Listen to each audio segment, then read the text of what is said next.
The American President Donald Trump appears to rebuff Vladimir Putin's offer to mediate in the Iran-Israel war, saying that the Russian president should actually end his own war in Ukraine first.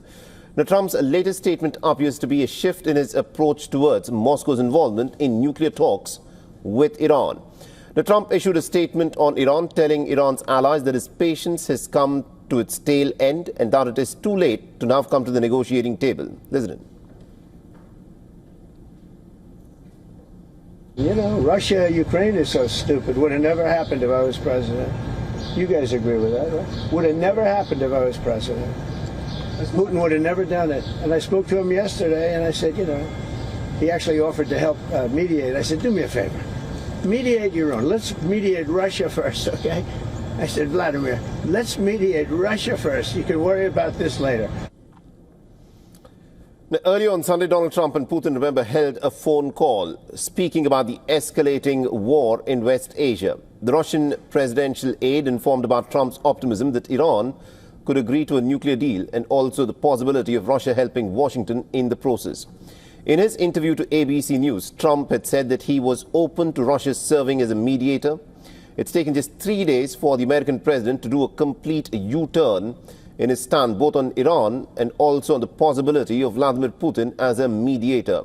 And it comes across again as whimsical Donald Trump, with no decision being taken either way.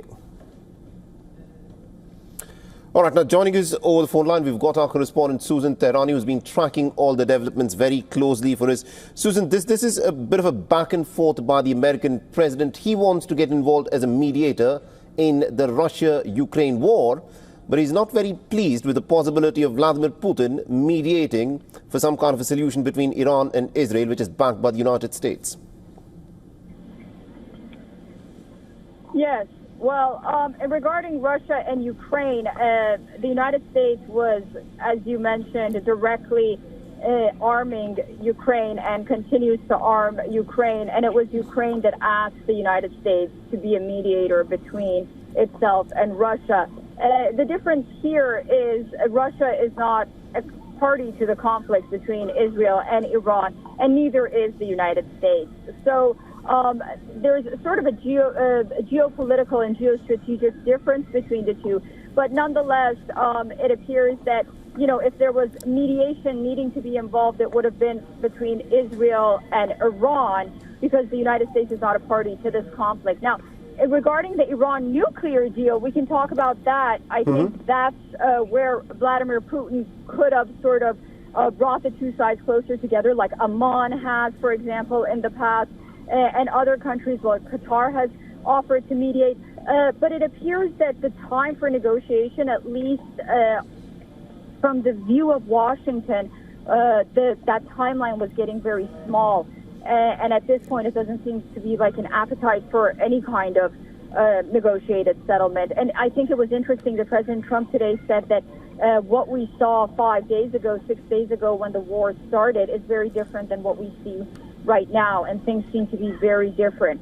So nonetheless, yes, It appears that as the ambassador to Russia told me yesterday, he said we tried to mediate. There's just not an appetite for any kind of mediation.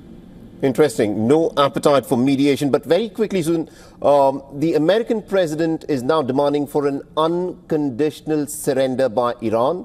The Iranian supreme leader, in an address to the nation a little while back, has said that there is no circumstance under which the Iranian nation will surrender. Has there been an American reaction to this? Yes, President Trump was actually asked that by reporters. I'm glad you asked. He had 2 words: good luck to the Iranian leader. So, you know, we'll see what happens. Right. A very typical American response there. Good luck. Thank you very much indeed, Susan Tehrani, for joining us with all those updates then. For all the latest news, download the WION app and subscribe to our YouTube channel.